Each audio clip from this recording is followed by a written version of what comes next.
What is up, my friends? Welcome to Rebel and Create's Fatherhood Field Notes podcast, where I interview incredible fathers, gaining wisdom from their stories for you and I to grow in our craft. I'm your guide, Ned Shout, father to 5 kiddos, currently ages 9 to 16, and husband to my rad wife, Sarah, working on her 18th year of marriage. So yep, I'm in the thick of it, the adventure of fatherhood. I am working daily to rebel against the low expectations for fathers and create a world where fathers know who they are as they show up for their families.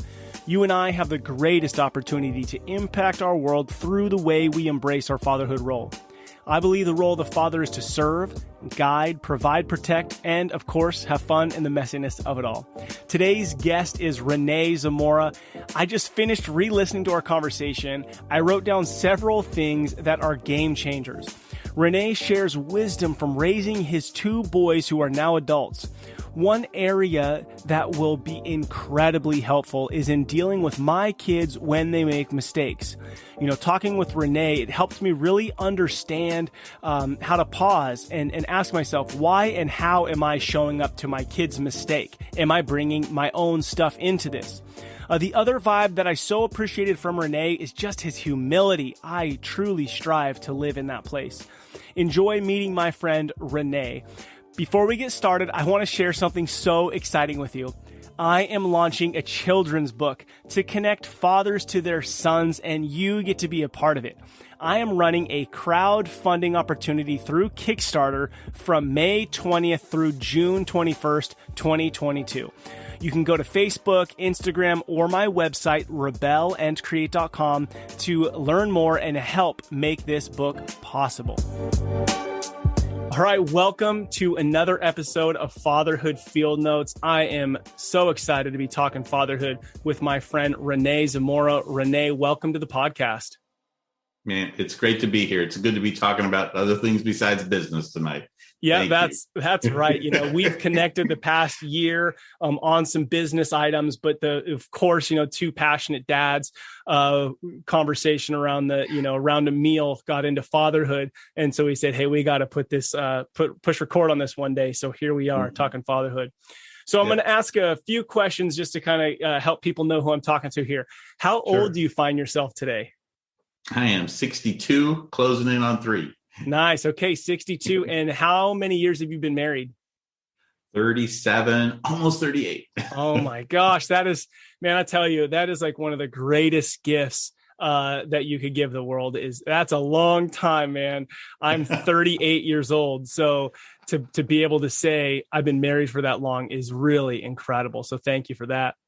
Sure. And how many kiddos do you have? We have 2 boys, 4 grandkids. 2 boys and 4 grandkids. Mm-hmm. Yeah. Incredible. And then where do you live? We live in Auburn, California, just east of Sacramento, close to Tahoe. Perfect. And then when you think about fatherhood, what's something that you learned about yourself? You think of all the different stages that you went through. And when you get married, when you live on your own, when you have your first kid, when your kid turns 10, when your kid drives, you've been through all these stages. When you think of those stages, what's something you've learned about yourself? I'm willing to apologize. I told my boys early on, after I realized how many mistakes I made, I said, well, one thing you're going to learn from me guys is how to apologize, because I just needed to a lot of times, didn't get it right all the time. And I was probably behaved and acted in ways. Was it my intended behavior? But that's like the process of learning. Like, as you say that, absolutely. Right. That's the process of learning. And we're constantly doing that if we allow ourselves to learn from our mistakes, failures, downfalls, whatever that is. How do you think that's played out into your kids? They're willing to do the same. Yeah. They know I'm honest about that. They know that if I'm on the wrong track, that I'll get back on the right track. So they just know that, and so I think it keeps a good trust level. Both my boys call me still. They call me my mom, or their mom, my wife, Carolyn. And so that's cool, in their 30s and check in with us weekly. And so, I mean, can't ask for much more than that, for adults to be checking in with their parents and just friends a little bit. That's interesting to tie those two together. When you think about apologizing, I think sometimes as a man, my first thought is, dang it, I messed up again. Like, it makes me feel like a failure. Right. Yeah. But that's not my identity. My identity isn't that I'm a failure of a dad. It's that I made a mistake. And so I had to go apologize. Now, what I like is that you tie those together. Is you talked about the vulnerability basically that came from apologizing is probably a key component that has led to where your kids, now grown adults, want to call you and have conversation because they see you as a real human being and a friend, I guess. Yeah. Well, they don't have to be afraid, or worry about what I'm going to say or, judge them on. And if I, have a strong opinion one way or the other, they know they can speak back. I mean, you're talking about learning from my kids. I was talking to another parent the other day about, she was saying, I like learn from my kids. I said, yeah, so, we all do, I guess, I hope. But one time, like learning something that I didn't understand, my oldest boy is probably teenage, listening to music. And so this is probably 18, 20 years ago. And he was listening to Tupac and rap and I just that wasn't my music. I didn't get it, just like my parents didn't get Led Zeppelin. Right. Right. And so it just sounded scary. It was scary to me. That's the truth. I was scared he was going to get influenced in a bad way. And so I tried to ban that. And he was just getting old enough to say like, no, no, you don't understand, Dad. Yeah. And I still remember we stopped at a rest stop on a long drive. And the moment I listened, and said, all right, give me the headphones, let me learn, and start listening to Tupac and just kind of hearing some of his music and message. I mean, I'm not a big fan of his, but I got that there's stuff there that's legit, and so I'm okay with that. It's like, he's just going to listen to stuff. He's got to make his own decisions on what he does with it.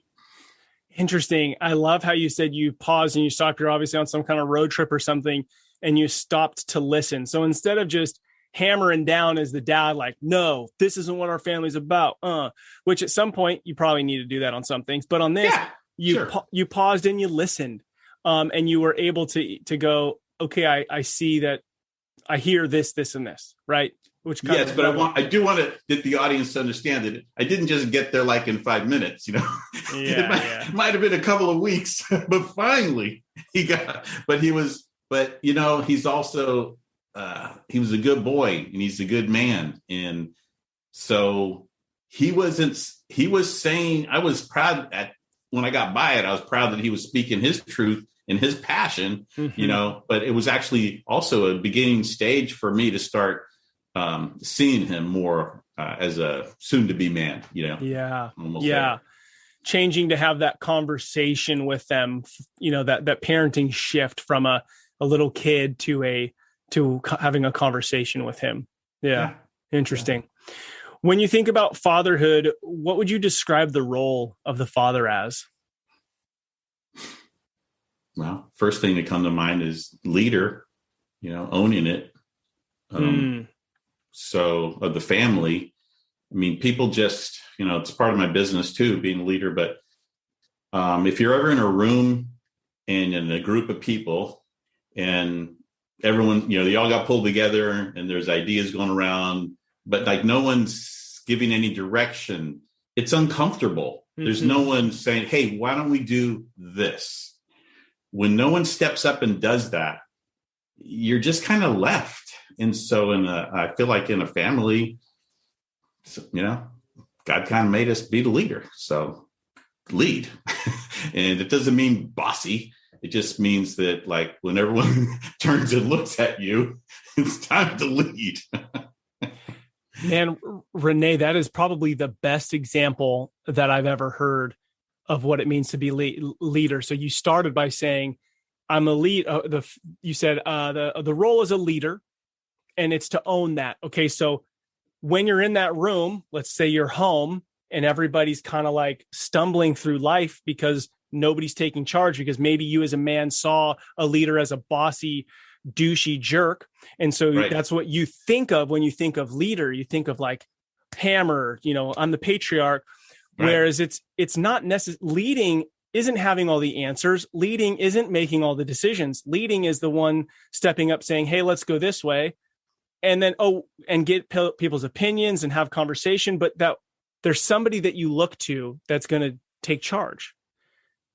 And I love that, because I feel like so many homes right now are in chaos. Like our world is already in chaos. And then for our homes to also be in chaos, it doesn't have to be that way. Right. And I think, what's coming to me right now is, I don't even know, someone's got to lead. And we're all different personalities, and this might go against some people, but, I just think the father has that figure, but I'm not against the mom being the leader. You know what I mean? In a family, I'm just being honest, because there's going to be different personalities and how those families are built. And so I don't know if that goes against anyone, but I've never really said it before. Yeah. The example I've always really liked is, if I'm going to dance with my wife, let's just say I'm going to dance, somebody has to take that first step, but we've got to be in sync together. Yeah. And in my opinion, she's trusting that I'm going to take that first step. Now she's going to play a big old role in what that dance is like. But, I just see that too many men seem to be a bit passive and they're not really embracing who they are. And it doesn't have to be this, okay, well, I'm the boss of this place. It's love and grace and servanthood. Just think about it. Who, the word says, women submit to your husbands. Who's going to want to submit to some tyrant? Nobody. You know what I mean? Nobody. Yeah, I love it. I just love the example of in a room, because we've all been in a room where it's awkward. We don't know who to look to lead. And so I think that's just a great example for us to see who we are. So this podcast is called Fatherhood Field Notes, where we're just going to open up your field notes a bit, share some of your life, share a couple stories so that us fathers can collectively grow together. But the theme behind the podcast is rebel and create. And it can be tied to something small, like I'm rebelling against leaving the house at 5 a.m. so that I can wake my kids up in the morning.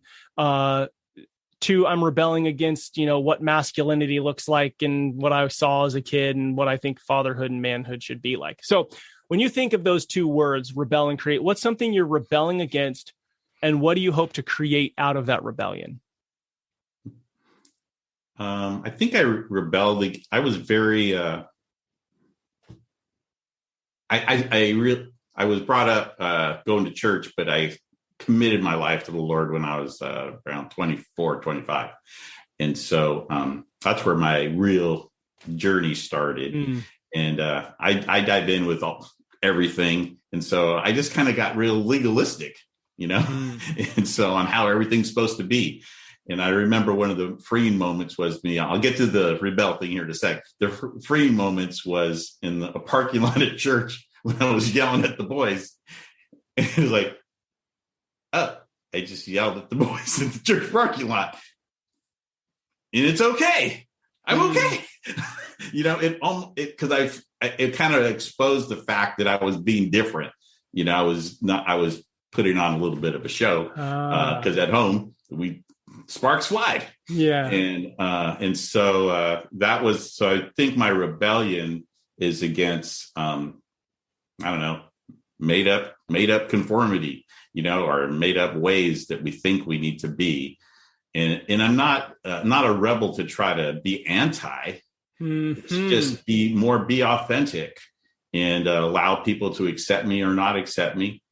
And I think that's also been something that my boys have seen in me over the lifetime, is to see how my faith and commitment to God has not wavered. It only gotten deeper through the years. But, I think they see the relationship more than when you're younger in parenting, you got to lay down a few laws. So maybe I get that part too. But anyways, so my rebellion is against conforming to things just because our community, whatever organization, whatever says you should kind of be a certain way, and be yourself and see where that takes you. If you're following God, then I always say, if I make a left turn and then we're supposed to go right, he's going to give me a U-turn, so I don't have to worry about it too much.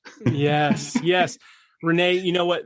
The whole, your whole demeanor towards that whole answer just now really means a lot to me. I feel like I find myself too legalistic, or then swinging so far to the other side where I'm too rebellious for the sake of rebellion. And you brought both of those things up in such a demeanor as it just feels like you're really just there, like you're present. Now you've had different experiences in your life that have brought you to that place. But if you could talk to a younger father, who, I got teenagers down to 9 years old, then we've got dads listening with little kids, what's something that you would say to go, here's how you get to that place a little faster. And I get that at some stance, like you just got to go through life to get there. Yeah. But yeah, for sure. So I get what you're saying. And, and these are, I think what you're saying is like, these aren't tried and true. And if you do this, what I did, you're going to get it. Like, no, we all got to figure out that path. Right. And like I tell parents, like, hey, it's hard. Do the best you can. Okay. Yeah. That's a good answer right there. It's like, I do not have the right answer for your kids. I can just tell you my experience would happen with me and my kids. And I just can't even judge what other people go through, because for two big reasons. One is we're all different people with all different histories and trauma or not trauma or whatever. And then we have our kids and, whatever events they had. So it's just all different, a little bit different. But okay. So the question was, what can I share? Give me the question again. Yeah. So the question was, what would you share with a dad that's, in a season pre where you're at, to say, to help us go, okay, here's how you balance that line a little bit without doing the legalistic or two things that are both related to alcohol. And what was it? Me. It was them, the kids. Anyway, so one of them was my oldest boy. They had a rule on the football team, no drinking in high school. And then again, I think he was at a party or whatever. We knew he did. And again, he's a good kid, right? And he's just a kid. So did I. And anyway, so we're in that dilemma, Do we turn him in? Because this is the rule, the law of the land, even though there's other kids all day long and the popular ones and everyone else, So this is one of those things I was telling you, like, there is no right set of rules. You got to figure out your choices in life and live with them. And so we said, okay, we want to teach them a lesson, but we're not going to turn them in. So it's like, well, looks like that's what you did. We were like serious at that point. I think we were going to turn him in. And so I just remember him laying on his bed with his football helmet on. Just laying down there, so remorseful for what he did. and then so we just let him know. I don't know how we let him know, but we said, I think you got it. So cut it out. Couldn't practice. You know what I mean? That was that time. Other times they got grounded. Other times they didn't get to do things. So I think just I think the reasons I was hard on rules was for my comfort more than for their benefit.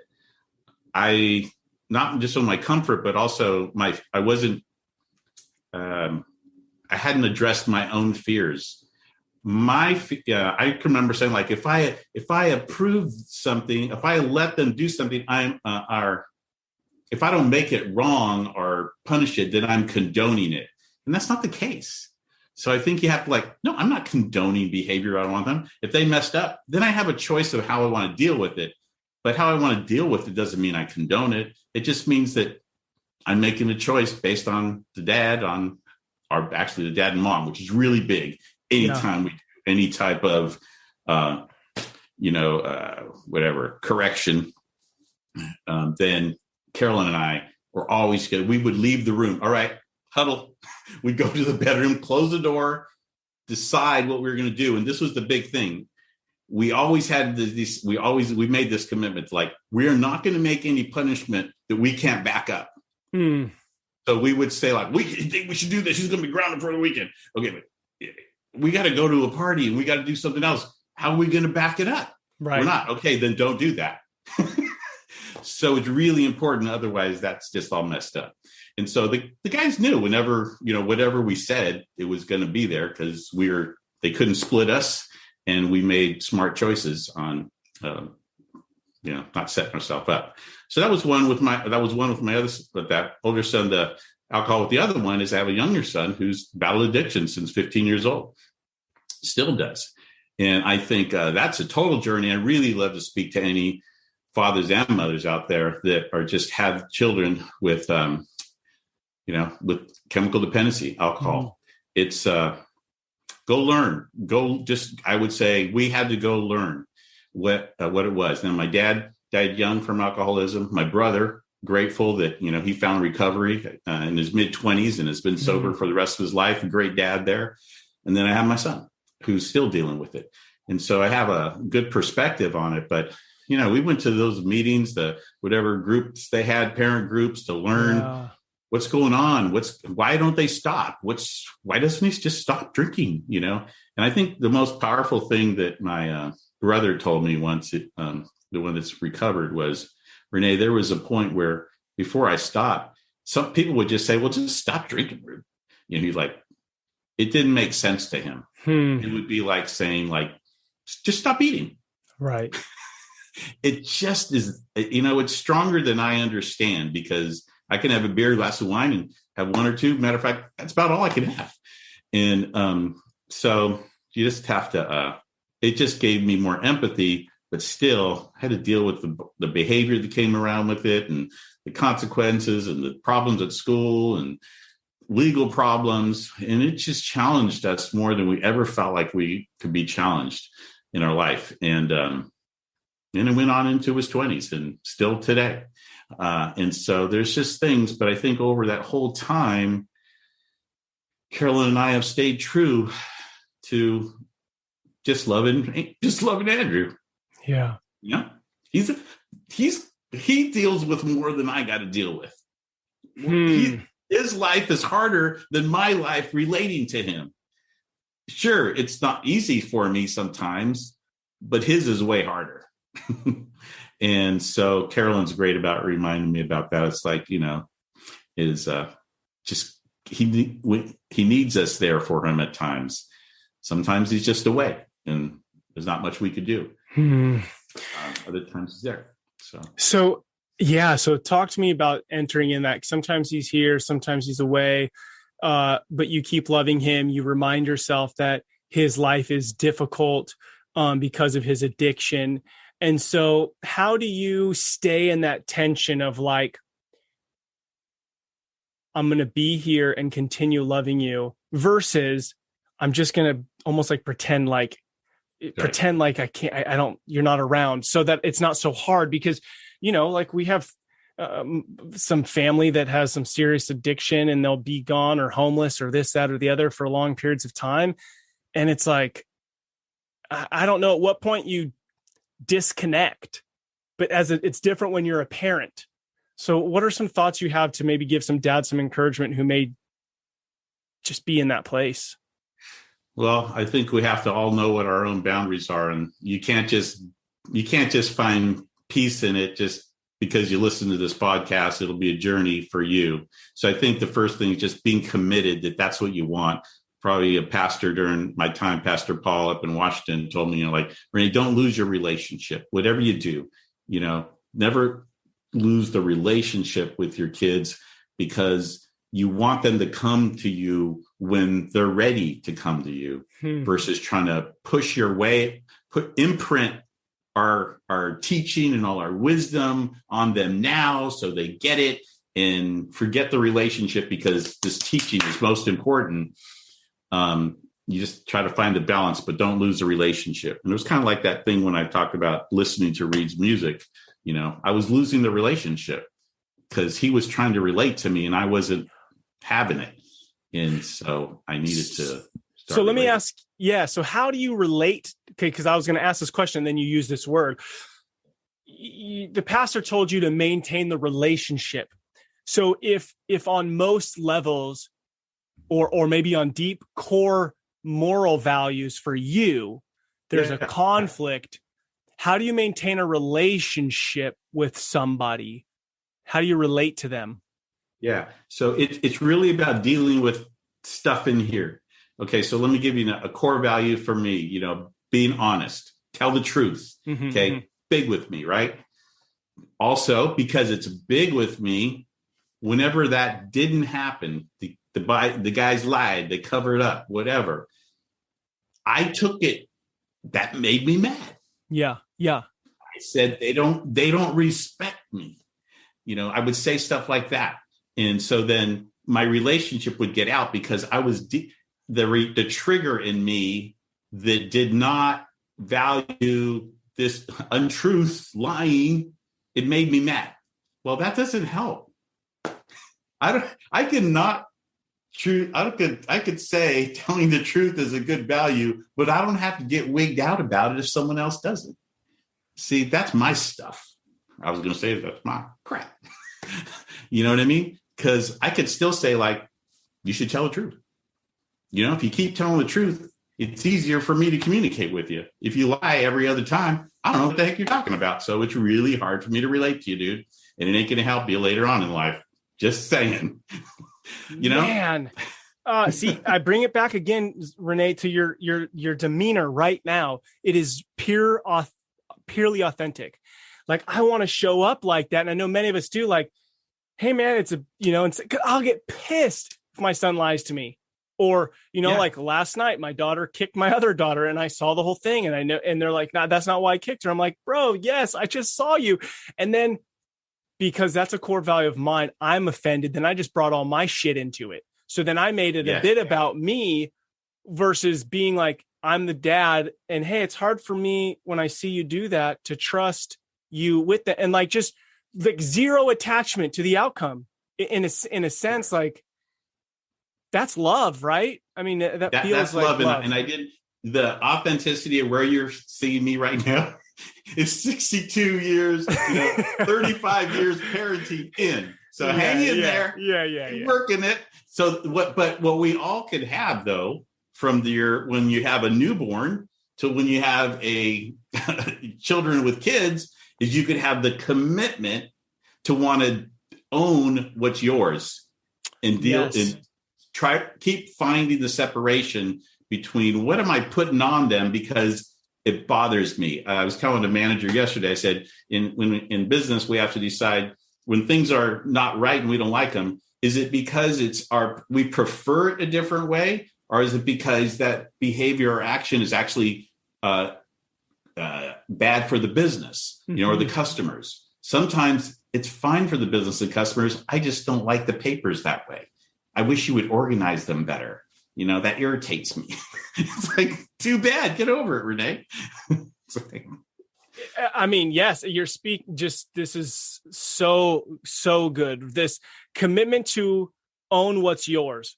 And I love how you said that. It's dads listening right now. You don't have to have this all figured out today. You don't have to walk away from this conversation going, oh my gosh, okay. And then beat yourself up when you mess up. Are you committed to owning what's yours for the next 62 years, right? For the next 35 years. And then a thing I always want to go back to, two things you said that I think would really be helpful for us is what led us to this part of the conversation was you really talking about how you don't judge other people, right? This authenticity that I'm looking for is like, when did you not lean into legalism and when did you not lean into just being rebellious? It's just kind of like dancing the fine line in between that. And one of the things you said is you didn't judge people. And then what you said is when you were disciplining your kids, you wanted to make sure that it wasn't based on your fears. It was based on what would be good for them versus like whoa, this is how people are going to view me at church or my neighbors or whoever. And so the couple things I just wanted to remind everybody of here is address your own fears. Like, make this a question for yourself. The way you're responding to a situation, is it based on your own fear that you need to own, which comes back to what you said, commitment to own what's yours. Right. And I think that the term fear can throw some people off. It's just like, what are you afraid could happen? You know, if you don't change this situation, change a behavior in your child, there's something you're afraid is going to happen. And that's when we push in hard, especially as dads, most dads, you know, get a little more assertive, more loud, you know, and eventually silverbacking with them. That's kind of fun. But anyway. Yeah, but then those are usually the times that we're coming to have to apologize about, right? If we're really paying attention. Exactly. Rene, this is really, really good. Any other thoughts about building a relationship with your kid? You know, that's something that we brought up. And you share your relationship with one son and the other son, but the way you speak about them both is really like you have a relationship with both of them. Oh yeah, for sure. And also for those that don't, that might be adoptive parents. So we're adoptive parents. And so Reed was a newborn. Andrew was just under 4 years old when he came to us. And if any of you have done that, you know, those are two different situations. Though, if you've adopted a child who has been was older, there's just so much that is what we, you know, our Reed was a newborn. We actually helped with the delivery, and so pretty close to natural as you can get, right? So all his imprinting besides pre-birth, you know, it was with us, and you know, we were just great parents, right? Yes. And so we're going to go adopt another child. All right. God sent us Andrew, right? And we had no idea what a kid's trauma early in life can do, because we weren't given a whole lot of trauma to read. And Carolyn and I didn't have so much growing up. We had some, but not so much. Well, unfortunately, Andrew got tons. And so there was so many unknown behaviors. And I would say, if any of you that have adopted a child that was a little bit older, and if their behavior is really difficult, give yourself a break, breathe a lot, and try to seek out some counselors or whatever to try to understand. They can contact me. I got some books and stuff I could send people, but that's one of the most difficult things, especially if you've had, like we did, where you were thinking, what are we doing wrong? We're doing all the same stuff. Well, sometimes in parenting and being a dad, you have to be a little bit different, consistent in some things, different in other things. But always, I don't know how to say it, but the boys know that they're treated equal, even though it was different. Treat them equally, but different, I guess. I don't know, something like that. Yeah, Rene, it just sounds like you and your wife have done such an incredible job just loving your kids. And I know you know, it's a process, it's learning. And the grace that you have for yourself, but also the commitment, right? Because I don't want to untie those two. Grace, but a commitment to excellence of how you're loving your children well. And as a father myself, and as dads who are spending a half an hour listening to a podcast, clearly that's what we want too. You know, we're like, we want to do this right. And I think sometimes, you know, even if you look at my own Instagram posts or whatever stuff about fatherhood, it seems like, oh, we're hunting and we're Disneyland and we're skateboarding and we're doing all these things. And a lot of those things are very minuscule to all the in-between stuff, the waking them up and feeding them and getting their clothes on and arguing with them and taking them to school and making sure their school's done right and feeding them lunch. And I mean, I could go on through the rest of the day, right? Just the stuff. And that's really where we find ourselves. Like, I don't want to take a picture of what happened this morning in the house with the kids and them fighting or whatever, you know what I mean? Right. And I bring that up to go, that's the real fatherhood piece. It's not like I'm wearing a number one dad shirt. It's that I'm showing up again and again and again and again and again, which you're a testament to, and your kids are in their 30s and you have a relationship with them. And that's what I want. And I want to have the demeanor that you have towards it of grace, love, and excellence. Cool. Well, thank you. No, thank you for just so many nuggets that you shared with us today. Thank you for the way that you've shown up, 38 years almost for your marriage and then for your kids. That's incredible. Any last thoughts before I ask my final question? Yeah, there is. I wanted to say that,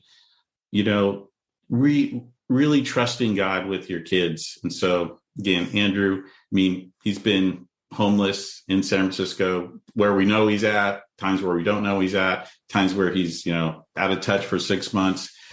And God, and I just, where does prayer come from? From us or from God? From God. And so God's showed me how to pray. And, for Andrew, it's like, I know Andrew's heart. It's a good heart. He cares about people. He's the one that'll, he'll help someone across the street. He'll pick something up. He'll go defend someone who's, being mistreated. Even if he has nothing, I know he has that heart. So God would have me pray for him, help him use his godly gifts today in whatever his circumstances were, where before his circumstances defined me as a dad, but because that's something I could share that society thinks is a good thing. Oh, yes. Good for you, not good for you. Instead of, this is my son and this is who he is. And am I going to accept and appreciate and love his true character, all of it? Or am I going to only accept him when he's kind of fits into a more comfortable look for me? Yeah. And I accept him the way he is. Rene, that's so good. So good. Okay, here's my final question. It's a legacy question. Yeah. And you may sort of already be in the state, is that you have 4 grandkids now. Yeah. But when you think about, let's say you for your grandkids, say in 20 years, you're able to peer into the homes of your grandkids now. What is it that you see, knowing the way that you showed up day in, day out, that you see playing out in their homes as they're starting their own families? It's such a hard question because God just does things the way he does them. And so I think it's hard for me to predict how that would be. Only thing I would hope is they would all, they could hear God's voice. They would seek God, building their trust in him, and they could listen for his voice. That's all I want for him, because he can do so much more than I could ever do for him. Rene, beautiful, man. Thank you so much for your time today. Thank you for sharing your life, your wisdom, your stories. And I just, it's really an honor to know you. And I hope that we can stay connected and I can keep learning from the man that you are. Hey man, thanks for having me on. And thank you, Lord. Do the football thing. Yeah.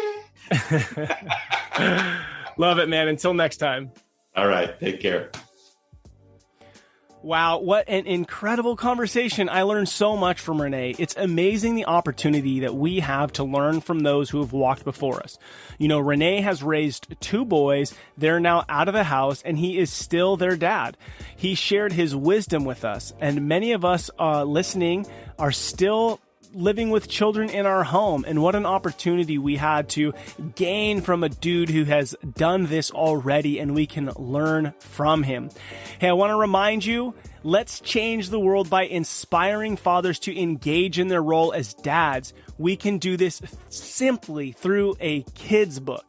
I need your help, though, to bring it to life and to fund the project. The book is done, and we are looking to have it printed. We should have it in hand within 6 months. I'm so excited about it. To learn more, go to our Instagram page, our Facebook page, or to the website rebelandcreate.com. Thank you to all you dads out there listening to Rebel and Create's Fatherhood Field Notes podcast. What you do matters. Do not be like everybody else. Be yourself. That's who your kids, spouse, and community needs. This is your guide, Ned Shout. Together, let's rebel against the view that fatherhood has a little impact and create lives engaged in mastering the craft of fatherhood. I look forward to hanging out with you next time.